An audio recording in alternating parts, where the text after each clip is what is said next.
We're still looking for markets to have only minor pullbacks from here. And when we're looking for trading shares, we have a focus on quality industrials with value. We're going to walk through the list today Gary's picked out for his favourite trading shares this week. Good morning, Gary. How are you? Oh, good, Chris. Yourself? I've got a bit of a cold, so there's the voice going off a bit, but we'll persevere.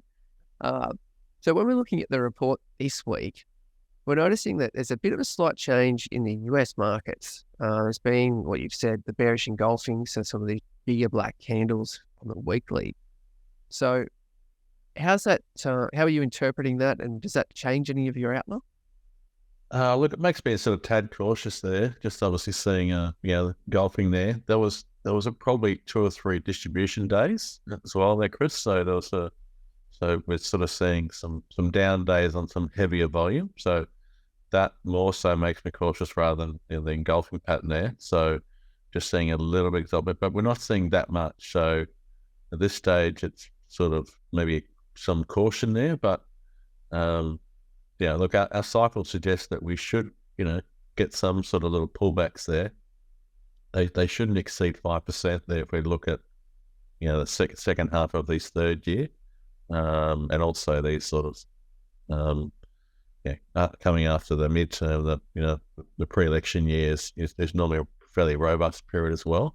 So we're just not expecting to see too big a drawdowns there. So considering the trend is still pretty positive, we should probably get thrown by, bearish engulfing there, even though there might have been a couple of heavier selling days in there. So still, to be honest, we should be getting a few more sort of smaller pullbacks here along the way. So we should have been, and I think sort of from July through to October, that's kind of the period where you often sort of see them. Normally sort of October through to December is kind of a buoyant period, and through to July is pretty buoyant.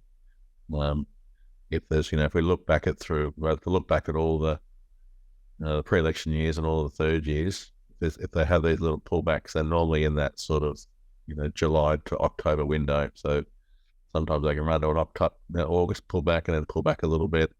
But so do expect some choppiness in there, but trend is still pretty, trend is very strong, still pretty robust there. Even last night, Chris, Apple got his smacked last night. The NASDAQ still finished up. So even though it was sort of lagging, maybe the Dow and the S&P, the fact that some of the other shares did some, I think Planter, Nvidia and Planter, obviously they're still running pretty firm there. I think Planter, there's a massive buyback announced there last night for one of the leading stocks as well. And it's got like a relative strength rating of 99. Now it's a massive, buyback as well after market. So just this other stocks are going to do the lifting there, and most people will be caught viewing the old leaders. So we're seeing here that, Tesla has sort of gone through a bit of a sideways move. Apple's had a pretty strong move, but just now sort of turned down here. But history tells us that, there should be a new leadership group emerge. So we shouldn't be following, the old leaders in the new bull market. There should be some new leaders emerge. And we're seeing that. We're seeing that obviously the AI is a new theme here.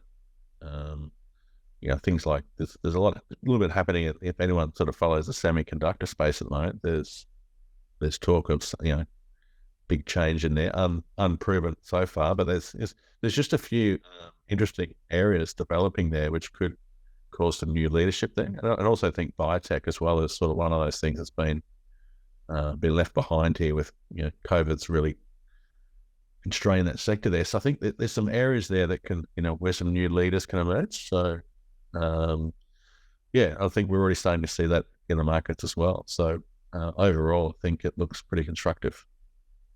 Okay, so there's more beyond just the index itself, and that definitely worked for the S&P500, which is even broader in its exposure across the economy. But it's come up towards this, what was sort of support line, now a bit of resistance line, but help being channel taking it north. It's come out, got over that trend line, and then that bearish engulfing, that heavy down candle. Is that a bit of a similar thread that you're seeing here for the S&P 500? Yeah, look, sometimes you can sort of say, oh, this is an overshoot there, but probably not super valid.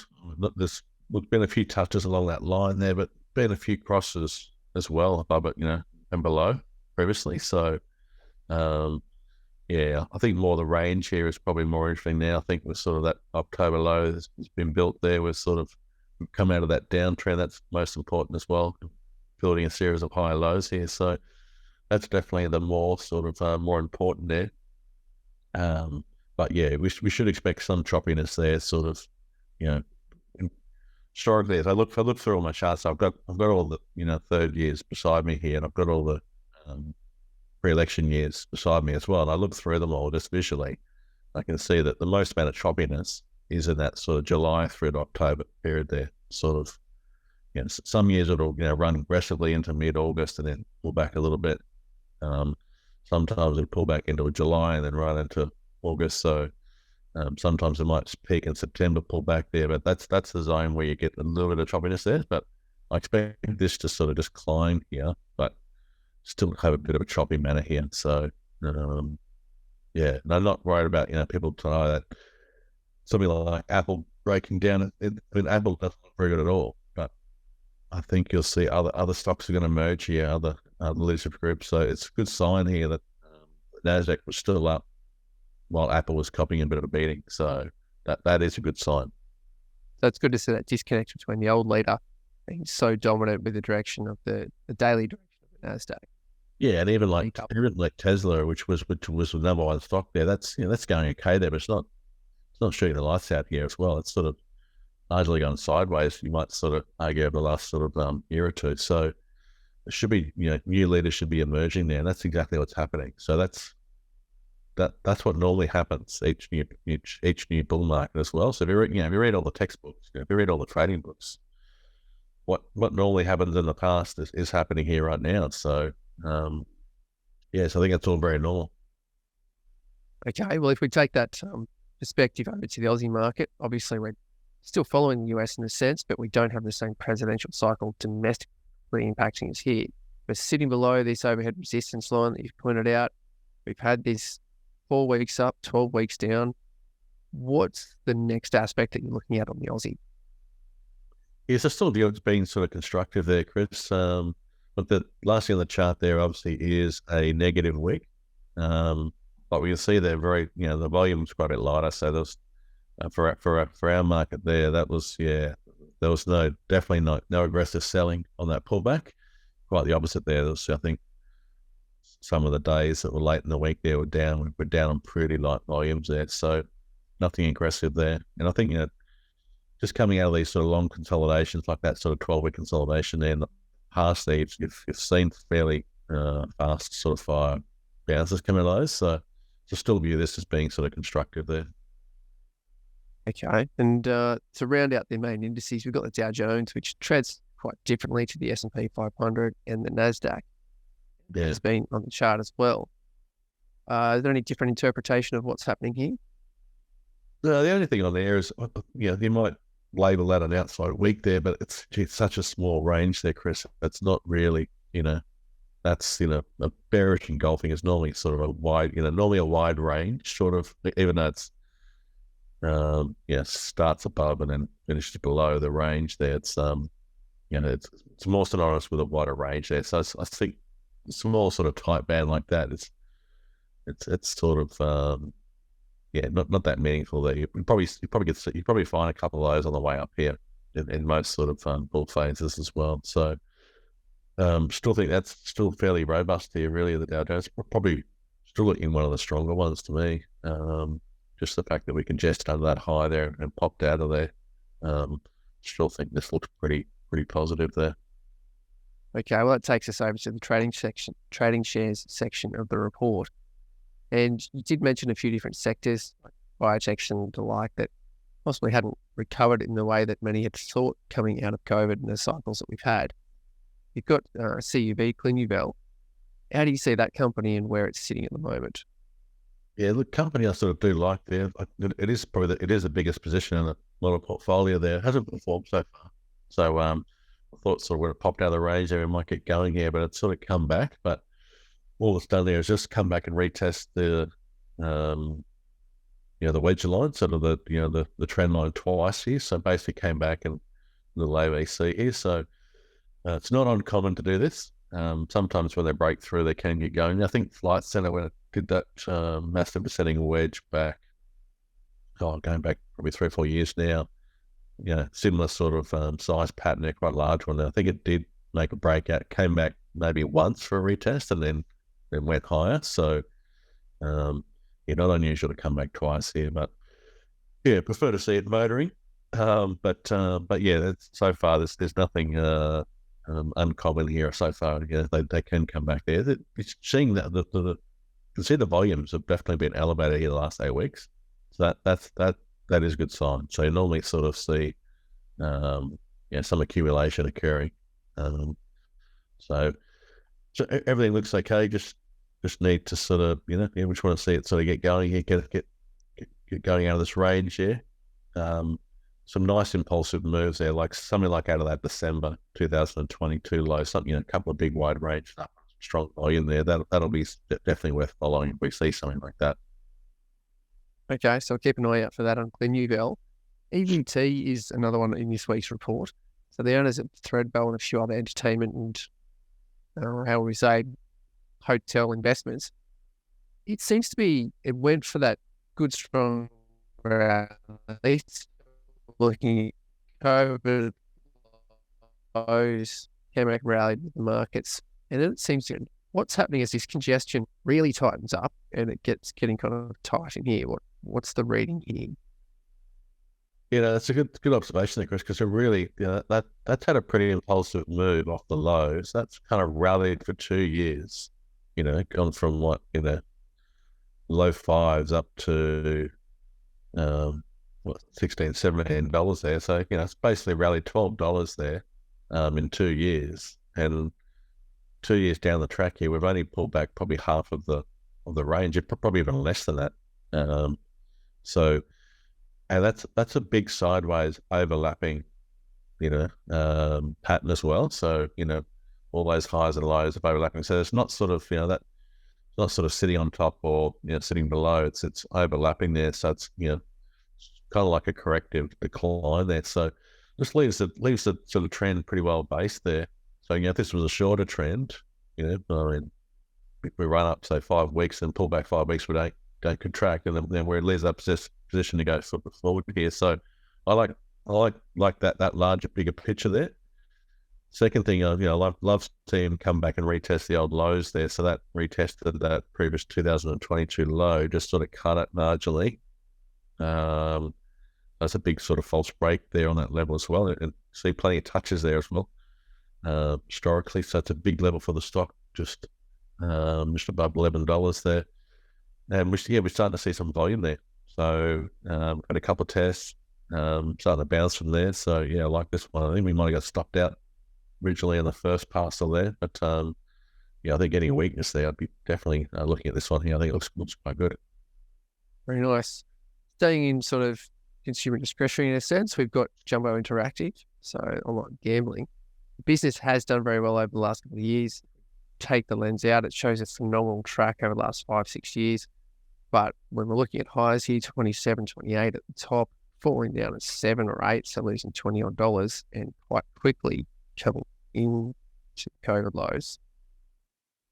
How do you look at this behaviour, and how does that shape your perception of a trade here coming out of that? Yeah, look, it's a simple business, Jumbo.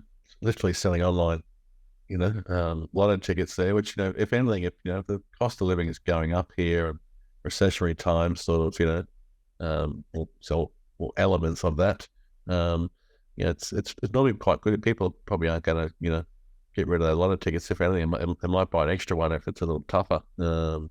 So just again, I think it's a pretty simple stock here as well. It's a simple company there, great margins there. But the stock has sort of peeled back, consolidated. But I do like the fact that it has sort of broken out there. Just quite a few stocks that have had this sort of tightening up process there recently, Chris, have broken up and continue to move higher. There's been a few, So I just like the sort of setup there. The volumes are not bad. Can be a bit lightly traded there, but if you drill into the dailies there, you'll see that definitely starting to see a bit more volume on the up days. and definitely a lot lighter on the pullbacks there. So I think it looks pretty constructive there, Jumbo. And Dicker Data, we've looked at this one a few times before. When you're looking at it, is it a false break or what's going on here? What's this setup? Yeah, I've actually avoided trading this stock actually because I've looked at it a few times there. Had a few retests of the low here.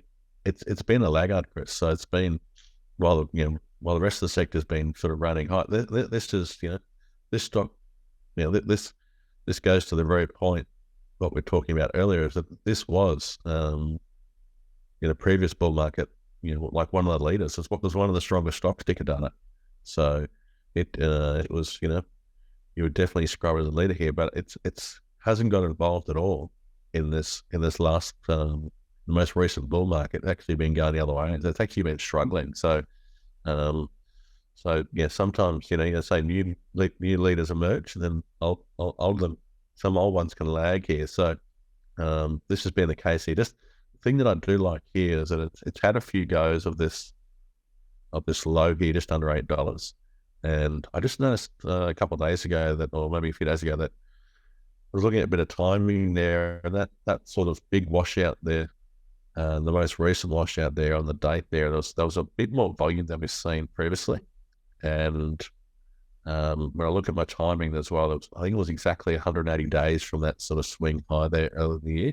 And anyone who sort of studies a bit of GAN and stuff there, sometimes blow-off moves can they'll run for 90 days or 3 months into a peak, or they can these sort of half year and quarter year cycles is how these things typically end. So there was good timing there for a bit of a low there. But yeah, it has been a laggard there, so it's not one. I would have bought a larger parcel of this, but I've just gone smaller here just because, the theory textbooks tell me this is a laggard. Yes, it can go up there, but it hasn't led, so it hasn't showed leadership qualities. It's actually shown a bit of weakness there. So can still go higher here, but yeah, it's probably not going to. Not going to, something like a 316.0, which we've sort of shown as being leadership stocks here. They're probably going to be the ones that, that they've led so far, be a lot more aggressive. So it can still go up here. I think Dicker Data, it still looks quite good. The valuations look pretty interesting here, but I've just tried to trade a smaller just because textbooks tell me that it's a laggard there for a reason. That's a good observation. It might be a compelling chart, but in the context of the whole market, especially with its peers, it's not kind of keeping pace. You did, yeah. Look, it's updated the market now, so less sort of news is out there. So that's the one thing worry for me when I see a stock which is underperformed, being a past leader, then there's oftentimes a reason for it, So, and now it's kind of reported there, and that sort of takes out some of the risk there. It's just might just be the reason, Chris, that it, we talk about these, the 80-50 rule that, Minabini talks about, sort of, those sort of, like the leaders in the bull market, 80% of them will pull back 50%, and then 50% of them will come back 80%. So there's some bigger corrections in those phases there. So this might be one, just because it was a bit of a leader there, might be, cycle might be a bit later than others that, probably held on late. And maybe it's just finding a low late as well. Well, we'll definitely watch that one, as it is interesting and an interesting space to watch. Throughout that, though, you did talk about this one being a laggard and the leaders being more like 360, which is a chart you've got in this week's report. So that's nothing short of a stellar run. We look at this chart going back to 2020, $2, getting up to $14 late 2021, torn apart throughout late 2021, pretty much most of 2022. Hit a low early. So this is something that you noted quite a long time ago back then as well. Yeah. When we got the market low in October, this was a much higher low. So that's sort of a bit of backdrop for listeners who don't go back to listening this far in the series of videos and reports that you've been doing. But this higher low here, can you kind of take us from this part here, this part of the chart with the higher low, and then what you look for from now on? Yeah, so if you read, as many trading books as I do, and you read about, what stocks, what sort of stocks lead the next sort of bull phase and stuff there. It is that the stocks are, when the markets are finding new lows, that the future leaders are making high lows. So they're showing relative strength early. Okay. So most people, we wanted to try and buy the stocks that are, that have made the deepest lows. They're thinking they'll bounce back the most, but history tells us actually the stocks that actually bounce early show, so the market's making new lows, your stock's making high lows. Those are the ones that punch through and go on there. So, I'm sure if we go look at a chart of Nvidia in the US, be exactly the same scenario there. They're probably showing leadership qualities early. So it's quite a few stocks that we sort of bought there in October there. We're sort of showing that strength there, and we got a pretty nice rally. 5 up, I think 5 up into sort of just above sort of the mid 7s there. But it has sort of come back here, kind of made, held up pretty well into that sort of March flow, and then sort of gone again and kind of broken out of a bit of a pattern as well. So we did sort of trade that one as well. But it just tells us there sort of this is a bit of a leadership group here. So I haven't really sort of stayed with that move. But I'm just observing what happened in 2021 when we sort of had that high there, Chris, and then it went sort of sideways under the high, and then it popped through the high. There was a few little, did congest a few times there. So I went back and studied, this is a William O'Neill thing, is that, if you want to learn how to, chase the leaders and trade the leaders and make the big gains that the leaders have, you're going to go and learn, from the past. So go and learn from the leaders of the past there. So I just thought it was pretty important to go back and look at what happened, how 360 traded, particularly in the daily. So I went through all the daily charts in there. So you see there a few times it actually came back to the 50-day moving average after the breakout. So after breaking through the high, there was about 3 or 4 touches of the 50-day. I think the first 3 times it came back to the 50. I think it was like mid-April, May there.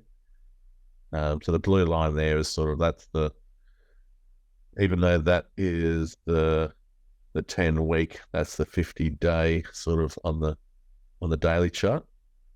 See that level there and the second level. So I think in May of 21, I think in July of 21, I think also around September 21, they all came back to the 50-day moving average. So those levels there. So basically pull back 50-day, So even if you sort of hadn't got set, you just waited patiently for the leader to pull back to the 50-day moving average, and then go again. So just like this is really one to sort of keep a close eye on here. I think it's sort of congested back towards the 50-day, which is kind of, it has gone to a new high now, and now just sort of congesting here just above the high. So if it can congest back to the 50-day, it's definitely worth a look there. The beauty there too, Chris, is, if you buy it near it, put a stop just below it there, you're not risking too much. If it runs here like it did last time, you'll get going there. So it's definitely one stock to keep an eye on there, just because I think it has shown leadership quality so far. And it's a good history to show that this company can run just like this chart is. As you've said many times, history does repeat itself, or rhyme. It doesn't necessarily repeat. I think the saying is it rhymes, but the rhyming could be that 50-day moving average. Yeah, look, up until a couple of years ago, Chris, I've always been a bit scared to buy stocks going to new highs, but starting to learn here that the leaders, the ones that sort of keep going, the ones that have the biggest gains in the market, that they're making that 52-week highs. So if you read Davis, all he was doing was buying stocks going to 52-week highs there. So yeah, those sort of, if you want to catch the leaders, the big moves, but that's what we sort of need to be looking for there. And then once they've established these new highs, then how do we look for a safe entry in them as well? So it's difficult to buy some of the stronger stocks because they look a bit vertical, but they tend to always have a bit of a pause. So I found that some of the ones, even some of the ones that are running the strongest there, they will have these little pauses there, little congestions, and it's just important to learn what they look like in the past.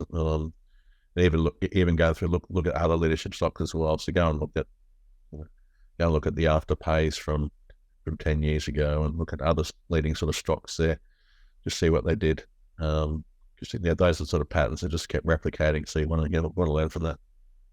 Definitely. And that's keeping with the market leaders, which you definitely do on Friday. You break that down. But another group that has been a previous leader, and you've been talking about, or we've spoken about a few times in the last few weeks, about when this segment is ready to rally in the uranium space. So you talked about Silex a couple of times in the last few weeks, and whether it's getting ready and setting up, and how the whole group's moving.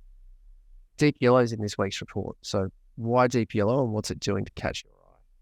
It's funny, you and I have talked about uranium quite a bit, actually, because it's sort of one of those sort of odd sort of segments in the Aussie market. It can appear from time to time in the momentum and then disappear. Just sometimes it has some decent moves, other times it doesn't there. But I was just sort of commenting in the last few days here, just all those stocks. So Paladin's showing real sort of strength there, really held up really tight there. Deep yellow looks really good. That's a really impulsive move off the low, really good volume. Pull back in a really tight sort of pennant there. Volume dried right up, so that's a really good sign. And then we popped out of that range on good volume there. So that's a good sign there. So even looking through some of the next here, I think Bannerman, some of the smaller ones look pretty interesting as well. So I was looking through the sectors this week here on the weekend there. I thought the whole sector looks really interesting there. Just in the back of my mind, obviously the high inflationary periods we've seen that energy is one of the leading sectors of the 70s. So most people will presume that inflation is dead now, but history tells us when central banks print this much money, that inflation is a lot stickier than everyone thinks. It's a lot more difficult to get rid of, and it does have a habit of sort of coming back as well. So with that in the back of my mind, I still sort of think that, how well energy stocks in general have held up pretty well as well. So, uranium's an interesting sector there. So, there's almost a bit more acceptance of nuclear now. Now the fact that, a lot of the other energy areas are sort of struggling to come to sort of grasp, and people are starting to view now sort of nuclear energy as slightly, greener and cleaner than coal, and safer, which look, probably is if it's handled the right way. But it's just there's definitely a lot more activity in the sector. So it's just it's an interesting segment to keep an eye on. But price action there, like normally I'll be it's like gold and stuff there. Gold's had a few runs there. I think this will come a few runs there, but the price action is pretty encouraging. So looks pretty positive. Well, I think an extension of what you said there was a couple of years ago. Bill Gates was being interviewed because he's invested a lot of money into Terracom Power, about how to advance nuclear energy and move away from the Chernobyl type issues and the stigma that it has. And he was interviewed and said, well, most people don't accept it. So how confident are you in the technology? What kind of hurdles do you have in implementing this technology to make it safe? And he responded with, I'm so comfortable with the technology. It's not a hurdle with the technology. That's not at all the problem. The greatest hurdle we have with this whole concept is getting the general public to be comfortable with nuclear energy. We've already surpassed all of the technical issues. We're beyond that. So kind of like you're saying, it's a function of the coal-fired power plants, the take-up and ESG. It's all these other aspects coming together. But apparently the technology is there and ready to go. And if it is, well, I imagine it could be companies like DPLO that really benefit and come back to their former glory, like a bit like Paladin. So could be a long team to run. Who knows? Yeah, no, it's funny. Yeah, sort of. I was listening to Tom Basso, Mr. Serenity, and he talks about sort of stocks there. Sort of, what's your expectations when you buy a stock? He's a trend trader, so he just, once he's long, just puts these, he basically adjusts these stops every day. Uses the average true range. So, he'll only get out if it breaks below. He said, his view is that he hopes it goes to the moon. So, but they never do. But you just don't ever know how far they can run. So this is definitely one of those segments that potentially could run quite a bit. So, I've actually bought a little bit of parcel of this, and I'm heading away next week, so I've just put my stop in place. I'm going to give myself a fairly wide target, maybe a little larger than I normally do. Just because, look at the rallies in the past there. They've had some pretty decent moves there. Seeing the uranium chart floating around too, that's been sort of congesting under a bit of a high, sort of getting, the correction is getting shallower and shallower. So that's sort of, hitting a bit of a key level as well. So definitely a sector which could come into more action in the coming weeks here. Yeah, and when it does, well, as you were saying before, we've seen it a few times, it just lights up and it can really jump to the top of the momentum list that we consistently look and filter through. It can just be lit up with uranium companies quite quickly. Yeah. You just got to, I think it's funny, I sort of, I saw this pattern and I really like the setup there, Chris, but because it's uranium and it's been pretty volatile in the past there, and maybe I've probably gone a bit lighter than I normally would. So it's sort of maybe spread a little bit of risk across a couple of stocks, but yeah, I think it looks all right. But I would just suggest go easy for those getting excited by it. Just in the past, it has been one of those ones that can sort of bite you a little bit. A bit like gold. I mean, gold sort of has bitten us a few times, but the times we do get long gold does take off, and it is pretty attractive move. So it's all about good risk management. Yes, no, it definitely is. So we'll watch uranium with great interest. And the last one on the list for this week's trading shares that you've put into the report is the old favourite South 32, the big diversified Australian miner on the ASX. So you've got a bit of a fan going on here. What's his passion, and why is South 32 piquing your attention? Yeah, look, I used to use GAN fans quite a lot, actually, just sort of, could give you some ranges, some levels to sort of keep an eye on there. So the GAN fan sort of is showing this as, could be a possible sort of support zone there. It does sort of come in at the higher double bottom there. So I'm not a big double bottom sort of trader. It's probably one of the highest failure rates of any patterns there, trying to double bottoms and double tops there. But if we've sort of got a low in place already, and then we've got a higher double bottom, that's a much better success rate. So yeah, I do like that there. The volumes have really elevated too the last 3 or 4 weeks.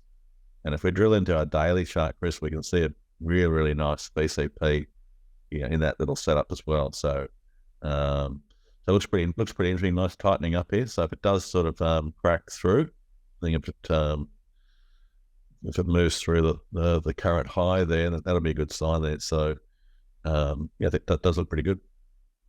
Very nice. Well, there are some great trading shares to take into this week. Some good insights across many different sectors, and how you're also focusing on the leading themes, companies, and what to expect from them, as well as digging into the history books to understand the behaviour and mechanics of how they move. So a pretty good, solid insight for our report this week. And we'll say thank you very much, Gary Glover from Novus Capital. Thanks, Chris. Gary mentioned that leading shares, momentum, that's all in Friday's podcast, a whole playlist on the right-hand side, trading setups on the right-hand side as well, and Gary's Twitter handle over there on the left.